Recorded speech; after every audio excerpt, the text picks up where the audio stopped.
Coucou bien-aimés, moi c'est votre sœur Inès. Je vous bénis tous pour le nom de Jésus. Je sais qu'il y a d'autres qui me connaissent, d'autres qui ne me connaissent pas, mais c'est pas bien grave. Je vais juste te raconter une histoire, je veux que tu écoutes cette histoire avec moi. Voilà.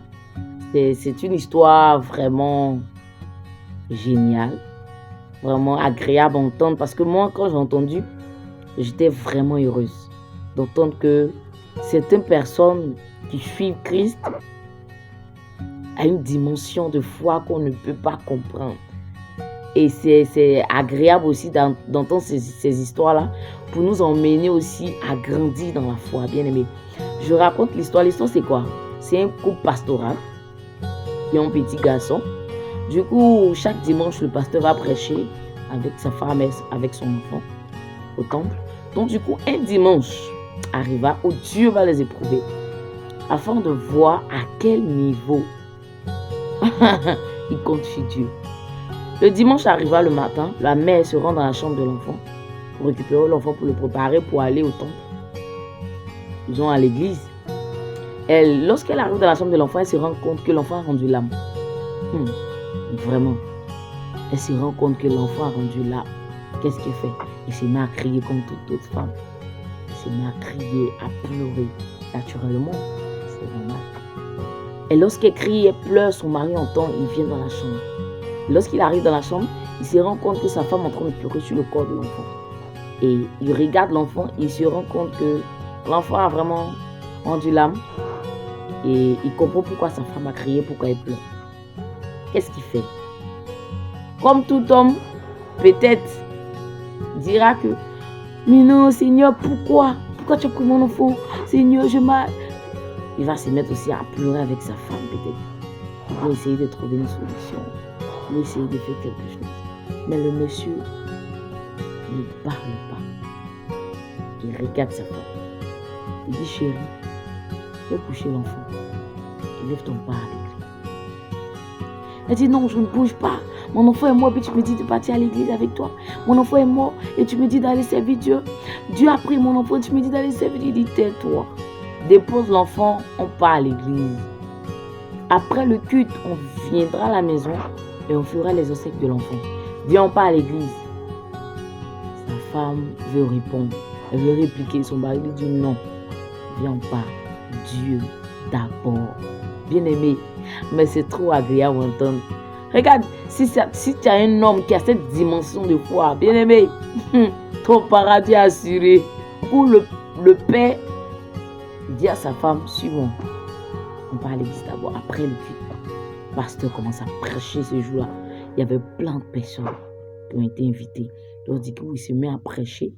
Il prêche. Après le culte, il appelle les anciens et les autres pasteurs. Il fait une réunion.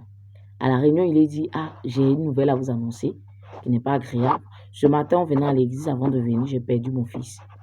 Il a rendu l'âme ce matin. Il est à la maison actuellement, mais je suis venu servir Dieu d'abord. Et là, je veux que vous m'accompagniez à aller faire les obsèques de mon fils. Il dit, bien aimé, les pasteurs et tous, ils sont choqués. C'est-à-dire que, comment on peut perdre son fils le matin et avoir cette dimension de foi et puis venir s'arrêter à la chair et prêcher comme s'il n'y a rien? Il faut avoir un niveau de foi. Donc, du coup, eux-mêmes qui écoutaient la nouvelle, là, même étaient choqués. Ils disent, non, c'est que tu es un pasteur. Bon, d'autres diront que tu es un pasteur.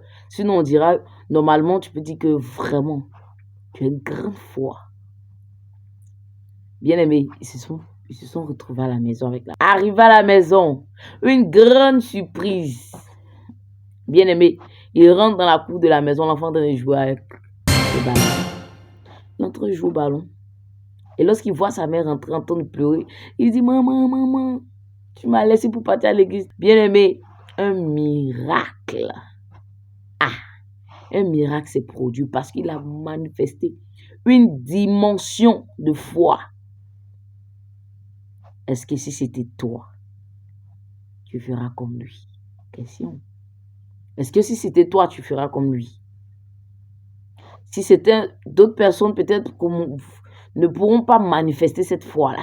Ils vont poser des questions à Dieu. Pourtant, ce n'est pas le moment de poser des questions à Dieu. C'est le moment de manifester la foi. Bien-aimé, ton avis en commentaire, ça compte. Je veux dire quoi par cette histoire, c'est que c'est agréable d'avoir une grande foi. Ça amène Dieu à se manifester, à nous montrer qu'il est réellement avec nous, à nous montrer qu'il n'a pas changé. Bien-aimé, c'est parce que nous avons peu de foi que Dieu n'arrive plus à se manifester dans la vie des jeunes que nous sommes. Nous devons manifester une foi plus élevée que celle qu'on a. Nous devons demander au Saint-Esprit de nous instruire, de nous aider à grandir notre foi. Cela va nous aider à pouvoir refléter la gloire de Dieu, bien-aimé. C'est vraiment peut-être pas facile d'avoir la bonne attitude. Ça, il ne s'agit pas d'attitude seulement. Il s'agit de la foi. Est-ce que tu pourras supporter? Est-ce que tu pourras supporter? De la même manière, il a supporté. Il s'est tenu à la chair, il a prêché. Est-ce que toi, tu pourras le faire? Si tu pourras le faire, je rends gloire à Dieu. Je prie que Dieu te fortifie. Je prie que Dieu te donne la force de pouvoir répondre à cette situation-là, plus que cet homme de Dieu qu'il a fait. Il a dit qu'au-delà même de sa foi, au point où Dieu te dira que ma fille ou mon fils, ta foi t'a sauvé. Bien-aimé, c'est ta foi qui va emmener Dieu à se manifester dans ta vie, dans certaines situations que tu penses impossibles. La Bible dit, rien n'est impossible à Dieu. Si tu crois, rien n'est impossible. Et donc, c'est cette petite histoire que je voulais raconter avec vous. Et merci d'avoir écouté cette histoire. N'oublie pas de t'abonner, aussi de partager.